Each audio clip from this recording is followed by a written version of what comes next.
નમસ્કાર વિદ્યાર્થી મિત્રો, હું શ્રેયસ વિદ્યાલયથી કિરણબેન. આજે આપણે ધોરણ 6 ગુજરાતી માધ્યમ વિષય સામાજિક વિજ્ઞાન વિષયાંક પ્રકરણ 5 શાંતિની શોધમાં બુદ્ધ અને મહાવીર પ્રકરણમાં આપણે ગૌતમ બુદ્ધ અને મહાવીર સ્વામી વિશે વિસ્તૃત માહિતી મેળવીશું. પ્રકરણ 5 શાંતિની શોધમાં બુદ્ધ અને મહાવીર. ઈસવીસન પૂર્વે 6ઠી સદીમાં ભારતમાં સામાજિક અને ધાર્મિક સુધારણા ક્ષેત્રે મહત્વપૂર્ણ કાર્યો થયા. ઈસવીસન પૂર્વેની 6ઠી સદીમાં સામાજિક અને ધાર્મિક ક્ષેત્રે પ્રવેશેલા કુરિવાજો, સામાજિક અસમાનતા અને અનૈતિક બાબતો સામે કેટલાક મહાન સુધારકોએ કાર્ય કર્યું. તેમાં ગૌતમ બુદ્ધ અને મહાવીર સ્વામી મુખ્ય છે. આપણે ગૌતમ બુદ્ધ અને મહાવીર સ્વામીના જીવન, એમની સાધના અને તેમણે સ્થાપેલા માનવ ધર્મને સમજવાનો પ્રયત્ન આ પ્રકરણમાં કરીશું. તો વિદ્યાર્થી મિત્રો, સૌ પ્રથમ ગૌતમ બુદ્ધનું પ્રારંભિક જીવન કયા પ્રકારનું હતું, તો એ વિશે આપણે ચર્ચા કરીશું. ગૌતમ બુદ્ધ અને બૌદ્ધ ધર્મ વિશે જાણવા માટે આપણને જાતક કથાઓ અને બૌદ્ધ ગ્રંથો, ત્રિપિટક, બૌદ્ધ ધર્મનો ગ્રંથ એટલે કે ત્રિપિટક, જેમાં સુત્ત પિટક, વિનય પિટક અને અભિધમ્મ પિટકમાંથી ઘણી માહિતીઓ આપણને સાંપડે છે. 550 જેટલી જાતક કથાઓ બુદ્ધના પૂર્વજન્મ સાથે સંકળાયેલી છે. ભારતમાં હિમાલય ક્ષેત્ર તરફ નેપાળની તરાઈમાં કપિલવસ્તુ નામનું રાજ્ય હતું. કપિલવસ્તુના ક્ષત્રિયો શાક્ય તરીકે ઓળખાતા હતા. તે ગણ રાજ્ય હતું. આ ગણ રાજ્યના વડા એટલે કે શુદ્ધોધન હતા. શુદ્ધોધનના પત્ની મહાદેવી. અને ગૌતમ બુદ્ધનો જન્મ ઈસવીસન પૂર્વે 566માં શુદ્ધોધન અને મહાદેવીના ઘરે થયો હતો. તેમનું બાળપણનું નામ સિદ્ધાર્થ હતું. જન્મના થોડા દિવસો બાદ જ તેમની માતા મહાદેવીનું મૃત્યુ થયું. તેથી તેમનું પાલન પોષણ ગૌતમી મહાપ્રજાપતિએ કર્યું, જે તેમના પાલક માતા તરીકે પ્રસિદ્ધ પામ્યા હતા. નાનપણથી જ સિદ્ધાર્થ શિક્ષણ અને જ્ઞાન સાથે સંકળાયેલા હતા. કપિલવસ્તુની બાજુમાં આલાર કલામ નામના એક સંતનો આશ્રમ આવ્યો હતો. આલાર કલામ તેમના ગુરુ હતા. સિદ્ધાર્થ તેમના આશ્રમમાં જ હતા. અહીં તેઓ ધ્યાન ધરતા હતા. સિદ્ધાર્થ જ્ઞાન અને સમાધિની ચર્ચા કરતા હોવાથી તેમના પિતા ચિંતિત થયા.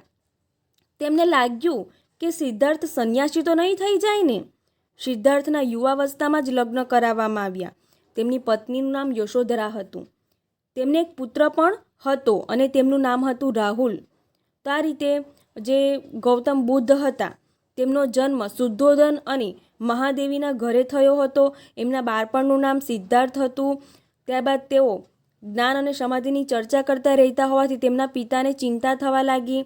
તેમના ગુરુનું નામ આલાર કલામ હતું અને તેમના યુવાવસ્થામાં જ લગ્ન કરાવવામાં આવ્યા અને એમના પત્નીનું નામ યશોધરા હતું. અને આ રીતે સિદ્ધાર્થ અને યશોધરાના પુત્રનું નામ રાહુલ હતું. ત્યાર પછી ગૃહ ત્યાગ અને સાધના. લગભગ 30 વર્ષની વયે જ્ઞાન પ્રાપ્તિ અને સત્યની શોધ માટે તેમણે પોતાના રાજવી પરિવાર અને રાજ્યનો ત્યાગ કરીને સંન્યાસી બનવાનું નક્કી કર્યું. એક રાત્રે તેમના સારથી છન્ન અને પોતાના પ્રિય ઘોડા કંથકને લઈને રાજ્ય બહાર આવેલ નદી કિનારે ગયા. તો વિદ્યાર્થી મિત્રો, અહીં તેમના ઘોડાનું નામ હતું કંથક, બરાબર, અને સારથી છન્ન હતા. એમને લઈને તેઓ રાજ્યની બહાર નદી કિનારે પહોંચી ગયા. પોતાના રાજવી પોશાકનો ત્યાગ કરીને છન્નને પોતાના તમામ આભૂષણો આપીને કંથકને લઈને રાજમહેલ જવા આજ્ઞા આપી અને પોતે સંન્યાસીના ભગવા કપડાં ધારણ કરીને જંગલ તરફ વળ્યા.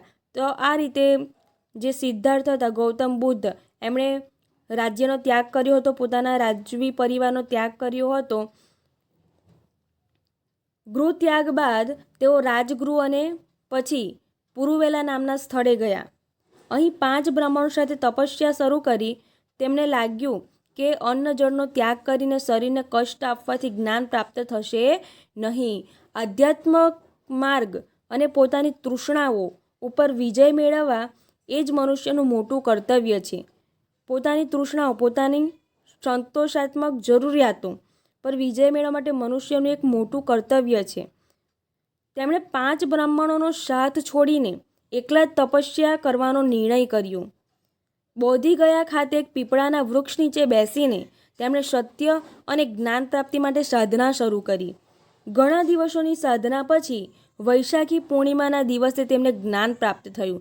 તો આ રીતે જે ભગવાન ગૌતમ બુદ્ધ હતા, બરાબર, તેમણે જ્ઞાન પ્રાપ્તિ ક્યાં કરી? તો એવો તમને પ્રશ્ન પૂછાય છે. તો કે બોધિ ગયા ખાતે પીપળાના વૃક્ષ નીચે તેમણે સત્ય અને જ્ઞાન પ્રાપ્તિ માટે સાધના કરી અને ત્યાર પછી વૈશાખી પૂર્ણિમાના દિવસે તેમને જ્ઞાન પ્રાપ્ત થયું. જ્ઞાન પ્રાપ્ત થતાં સિદ્ધાર્થમાંથી તેઓ બુદ્ધ થયા અને બુદ્ધનો અર્થ જાતક કે જ્ઞાની થાય છે. તો આ રીતે એમણે જ્ઞાન પ્રાપ્ત કર્યું અને તેથી તેઓ બુદ્ધ કહેવાયા અને પાછળથી તેઓ ગૌતમ બુદ્ધ કહેવાયા. તો આ રીતે જે ગૌતમ બુદ્ધ છે એમનું નામ કઈ રીતે પ્રસિદ્ધ થયું, તો એ વિશેની આપણે માહિતી મેળવી કે કઈ રીતે તેઓ સિદ્ધાર્થમાંથી બૌદ્ધ થયા, બરાબર, અને બુદ્ધમાંથી કઈ રીતે તેઓ ગૌતમ બુદ્ધ થયા તે વિશે આપણે ચર્ચા કરી. તો અહીં સુધી આપણે જે સિદ્ધાર્થ એમણે ગૃહ ત્યાગ કર્યો ત્યાર પછી તેમને બુદ્ધ થવા સુધીની તેમની જે જીવન યાત્રા છે તે વિશે આપણે માહિતી મેળવી. ઉપદેશ. જ્ઞાન પ્રાપ્તિ બાદ બુદ્ધ સારનાથ ગયા, જ્યાં તેમને તેમના જૂના બ્રાહ્મણ મિત્રો મળ્યા. સૌપ્રથમ વખત તેમણે આ 5 બ્રાહ્મણ મિત્રોને સારનાથ ખાતે ઉપદેશ આપ્યો. બુદ્ધના આ પ્રથમ ઉપદેશને ધર્મચક્ર પ્રવર્તન કહેવામાં આવે છે. તો પોતાના જે બ્રાહ્મણ મિત્રો હતા તેમને સારનાથ ખાતે ઉપદેશો આપ્યા અને આ જે પ્રથમ ઉપદેશો હતા ગૌતમ બુદ્ધના તેને ધર્મચક્ર પ્રવર્તન તરીકે ઓળખવામાં આવ્યા. બૌદ્ધે સંસારના દુઃખોમાંથી મુક્તિ મેળવવા માટે બહુ જ સરળ અને સાદો ઉપદેશ આપ્યો છે. આપણને પણ ઘણા બધા દુઃખો કે સમસ્યાઓનો સામનો કરવો પડતો હોય છે, તો કે તે માટે તેમણે ઉપદેશ આપ્યા છે. તેમના મતે 4 આર્ય સત્ય છે. પ્રથમ છે સંસાર દુઃખમય છે, બરાબર, સંસારમાં જીવનમાં માત્ર સુખ જ મેળવવામાં આવે એવું નથી, બરાબર. સુખ અને દુઃખ એ જીવનના ચક્ર છે. ક્યારેક સુખ પણ જોવા મળે છે, ક્યારેક દુઃખ પણ જોવા મળે છે, બરાબર. એટલે કે સંસાર એ દુઃખમય છે. દુઃખનું કારણ તૃષ્ણા છે, આપણી જરૂરિયાતો છે, માનવીની જરૂરિયાતો છે. માનવીની જરૂરિયાતો ન સંતોષાય તો તે દુઃખનું કારણ બને છે. નંબર 3, દુઃખનો નાશ તૃષ્ણાનો ત્યાગ છે. દુઃખનો નાશ થઈ જાય એટલે કે આપણી જે જરૂરિયાતો હોય તે સંતોષાઈ જાય એટલે કે આપણા દુઃખનો પણ નાશ થઈ જાય છે. નંબર 4, અષ્ટાંગિક માર્ગ અપનાવવાથી તૃષ્ણાનો ત્યાગ થાય છે. બુદ્ધે સમજાવેલા આ 4 આર્ય સત્ય બૌદ્ધ ધર્મના સિદ્ધાંત તરીકે જાણીતા છે, જેને સમ્યક દર્શન પણ કહેવામાં આવે છે. આ રીતે બૌદ્ધ ધર્મના ઉપદેશમાં આ જે 4 આર્ય સત્ય છે તો તે સમ્યક દર્શક કહેવાયા હતા, જે બૌદ્ધ ધર્મના સિદ્ધાંતો તરીકે જાણીતા બન્યા. અહીં આપણને માહિતી આપી છે સમ્યક દ્રષ્ટિ, સમ્યક સંકલ્પ, સમ્યક વાણી, સમ્યક કર્મ, સમ્યક આજીવિકા, સમ્યક વ્યાયામ, સમ્યક સ્મૃતિ, સમ્યક સમાધિ. સમ્યક સંસ્કૃત શબ્દ છે જેનો અર્થ થાય છે સારી રીતે, બરાબર. સમ્યક એટલે કે સારી રીતે, સારી દ્રષ્ટિ કેળવવી, સારો સંકલ્પ કરવો, સારી શુદ્ધ વાણી ઉચ્ચારવી, સારા કર્મો કરવા. આજીવિકા એટલે કે જીવન નિર્વાહ કરવું સારી રીતે. વ્યાયામ, સ્મૃતિ, સમાધિ, બરાબર. ત્યાર પછી બુદ્ધ એક મહાન સુધારક તરીકે, તો કે મહાન સુધારક તરીકે તેમણે કયા કયા સમાજમાં કાર્યો કર્યા છે ધાર્મિક અને સામાજિક ક્ષેત્રે, એ વિશે આપણે માહિતી મેળવીશું. બુદ્ધ મહાન ધાર્મિક અને સામાજિક સુધારક પણ હતા. ધર્મ અને સમાજમાં વ્યાપેલા દૂષણો દૂર કરવા માટે તેમણે આજીવન કાર્ય કર્યું. તેમના અનેક શિષ્યો હતા. અનેક રાજાઓ અને રાજ્યો તેમના માનવ ધર્મથી પ્રોત્સાહિત થયા અને તેમણે નીચે મુજબ સુધાર કાર્યો પણ કર્યા. તો આ રીતે જે બુદ્ધ હતા તેમના અનેક શિષ્યો હતા અને તેમણે સમાજ ક્ષેત્રે ઘણા એવા સામાજિક કાર્યો પણ કર્યા હતા અને માનવ ધર્મથી પ્રોત્સાહન પૂરું પાડ્યું હતું. નંબર 1, ઈશ્વર અને આત્માનો ઇનકાર. બુદ્ધે ઈશ્વર અને આત્માનો ઇનકાર કરીને કર્મવાદને મહાન આપ્યું હતું. ઈશ્વર સત્ય છે એ વાત આપણે સ્વીકારીએ છીએ, પરંતુ કર્મ એટલે કે આપણે કાર્ય પણ કરવું જોઈએ, બરાબર. એટલે કે કર્મવાદને તેમણે મહત્ત્વ આપ્યું. આપણે માત્ર ભક્તિ જ કર્યા રાખીએ અને કોઈ કાર્ય જ ન કરીએ, કોઈ કામ જ ન કરીએ તો આપણને સફળતા મળતી નથી. એટલે કે માત્ર ઈશ્વર પર આધાર રાખવો જોઈએ નહીં, પોતાના કર્મને પણ પ્રાધાન્ય આપવું જોઈએ, મહત્ત્વ આપવું જોઈએ. તેમના મતે જો ઈશ્વર હોય તો દુઃખ સંભવે જ નહીં. આત્માના કલ્યાણમાં રત રહેવાને બદલે વર્તમાન કાળમાં સદવિચારયુક્ત જીવન જીવવું જોઈએ. એટલે કે આપણે કાલ્પનિક જીવન જીવવું જોઈએ નહીં, પરંતુ વર્તમાનને સ્વીકારીને આપણે જીવન જીવવું જોઈએ. વર્તમાનમાં સુખ પણ આવશે, દુઃખ પણ આવશે અને આપણે સારા કાર્યો પણ કરવા પડશે. નંબર 2, કર્મકાંડનો વિરોધ.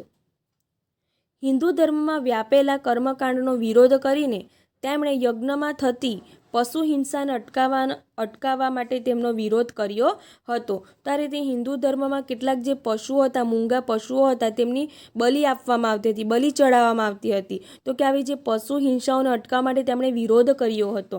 એમણે કહ્યું કે અહિંસા સર્વોચ્ચ ગુણ છે. બરાબર, મૂંગા પશુઓને આપણે બલિ ચડાવવાથી કોઈ ભગવાન ખુશ થતા નથી.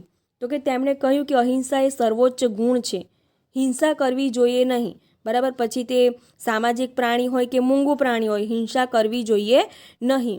તમામ પ્રાણીઓ પ્રત્યે અહિંસાથી વર્તવું તે માનવનું સૌથી મોટું કર્તવ્ય છે અને આપણી મૂળભૂત ફરજો પણ છે. બરાબર, આપણા મૂળભૂત ફરજોમાં પણ તે દર્શાવવામાં આવ્યું છે કે પ્રાણીઓ પ્રત્યે હિંસા રાખવી જોઈએ નહીં, એટલે કે અહિંસાથી વર્તવું જોઈએ. એ માનવીનું સૌથી મોટું કર્તવ્ય છે, માનવીનું સૌથી મોટી પવિત્ર ફરજ છે. નંબર 3, ઉચ્ચ નીચના ભેદભાવનો વિરોધ. તો એ સમયે ઉચ્ચ નીચના ભેદભાવો હતા. બરાબર, આપણે ત્યાં 4 વર્ણ વ્યવસ્થા હતી: બ્રાહ્મણ, ક્ષત્રિય, વૈશ્ય અને શુદ્ર. તો બૌદ્ધે આ વર્ણ વ્યવસ્થાનો વિરોધ કર્યો. તો આ જે વર્ણ વ્યવસ્થા હતી તેને પરિણામે ઉચ્ચ વર્ગ, મધ્યમ વર્ગ, નિમ્ન વર્ગ એવા વર્ગોમાં વિભાજિત કરવામાં આવ્યા અને એ રીતે ઉચ્ચ નીચના ભેદભાવો રાખવામાં આવતા હતા કે જેમનો વિરોધ કર્યો. તેમણે કહ્યું કે મનુષ્ય એ ઉચ્ચ કુટુંબમાં જન્મ લેવાથી મહાન બનતો નથી, તે પોતાના કર્મોથી, સદવિચારથી, સત્ય અને અહિંસાના પાલનથી જ મહાન બને છે. તો કે જે કાદવમાં ખીલેલું કમળ એ પણ તેના ગુણોને પરિણામે તે ઈશ્વરના ચરણે અર્પણ કરવામાં આવે છે. તો એ જ રીતે જે મનુષ્ય છે એ મનુષ્ય ભલે ગમે તે કુળમાં તેમનો જન્મ થયો હોય પણ તે પોતાના સારા કર્મોથી, પોતાના સદવિચારોથી તે મહાન બની શકે છે. તો આ રીતે સત્ય અને અહિંસાના પાલનથી તે મહાન બની શકે છે. તેમણે સમાજમાં વ્યાપેલા ઊંચ નીચના ભેદભાવનો ઉગ્ર વિરોધ કર્યો હતો. નંબર 4, સ્ત્રીઓને મહત્વ. બુદ્ધે પોતાના આ માનવ ધર્મમાં પુરુષો જેટલું જ મહત્વ સ્ત્રીઓને આપ્યું. તેમણે કહ્યું કે નિર્વાણનો માર્ગ એ માત્ર પુરુષો માટે જ નથી, સ્ત્રીઓ પણ સાધના અને કર્તવ્યથી નિર્વાણ પ્રાપ્ત કરી શકે છે. તો આ રીતે સમાજમાં આપણો સમાજ પુરુષ પ્રધાન હતો, એટલે કે પુરુષોને જ મહત્વ આપવામાં આવતું હતું, એમના નિર્ણયને જ આખરી નિર્ણય માનવામાં આવતો હતો. પરંતુ સ્ત્રીઓને પણ મહત્વ મળવું જોઈએ તેવું તેમણે જણાવ્યું હતું. નિર્વાણ એટલે શું તે વિશે આપણે માહિતી મેળવીશું. બુદ્ધને વૈશાખી પૂર્ણિમાએ બોધિ વૃક્ષની છાયામાં જ્ઞાન પ્રાપ્ત થયું, જે આપણે અગાઉ માહિતી મેળવી. જ્ઞાન પ્રાપ્ત કરી બુદ્ધ ભારતમાં સમાજ અને ધર્મમાં સુધારા કરતા રહ્યા. અનેક લોકોને તેમણે સદમાર્ગે વાળ્યા હતા. સત્ય અને અહિંસાનો ઉપદેશ આપીને માંસાહાર અને ઊંચ નીચના ભેદભાવનો વિરોધ કર્યો હતો. તો કે આ રીતે બૌદ્ધને વૈશાખી પૂર્ણિમાના દિવસે બોધિગાના વૃક્ષ નીચે જે જ્ઞાન પ્રાપ્ત થયું તેના આધારે તેમણે સમાજમાં અનેક સુધારાઓ કર્યા. જે સમાજમાં કુરિવાજો પ્રવર્તા હતા, ઊંચ નીચના ભેદભાવો હતા. બરાબર, ત્યાર પછી જે પશુઓ પર હિંસા કરવામાં આવતી હતી, પછી કર્મવાદને મહત્ત્વ આપવામાં આવ્યું, સ્ત્રીઓને મહત્ત્વ આપવામાં આવ્યું, એવા અનેક સમાજ સુધારક કાર્યો કર્યા હતા. સત્ય અને અહિંસાનો ઉપદેશ આપીને માંસાહાર તેમજ ઊંચ નીચના ભેદભાવનો પણ વિરોધ કર્યો. 80 વર્ષની વયે કુશીનારામાં તેમનું અવસાન થયું અને તેઓ નિર્વાણ પામ્યા. પરંતુ વિશ્વભરમાં આજે પણ તેમના વિચારો અને ધર્મ જીવંત રહ્યા છે. તો કે આજે પણ જે તેમના વિચારો છે, એમના જે સિદ્ધાંતો છે, તો કે તેનું પાલન કરવામાં આવે છે. તેમના જે વિચારો છે તે ઉચ્ચ વિચારો હતા. બરાબર, એના કારણે અનેક સમાજમાં સુધારાઓ થયા, કુરિવાજો નાબૂદ થયા. તો આ રીતે આજે પણ આપણે જોતો કે તેમના વિચારોનો પ્રભાવ જોવા મળે છે અને તેમના જે સિદ્ધાંતો અને વિચારો એ ખૂબ જ સારા હતા. આપણે પણ તેમનું પાલન કરવું જોઈએ. બરાબર, જે પશુ હિંસા થાય છે, જે ઊંચ નીચના ભેદભાવો છે, જે સ્ત્રીઓને સમાજમાં ઓછું મહત્ત્વ આપવામાં આવી રહ્યું છે, તો કે તે દૂર થાય. તો એ માટેનો પણ આપણે સિદ્ધાંત અપનાવવો જોઈએ. કર્મવાદને મહત્ત્વ આપવું જોઈએ. ઈશ્વર પર આધાર રાખીને બેસી રહેવું નહીં જોઈએ, પરંતુ આપણે પરિશ્રમ કરવો જોઈએ. બરાબર, કર્મવાદને મહત્ત્વ આપવામાં આવ્યું છે.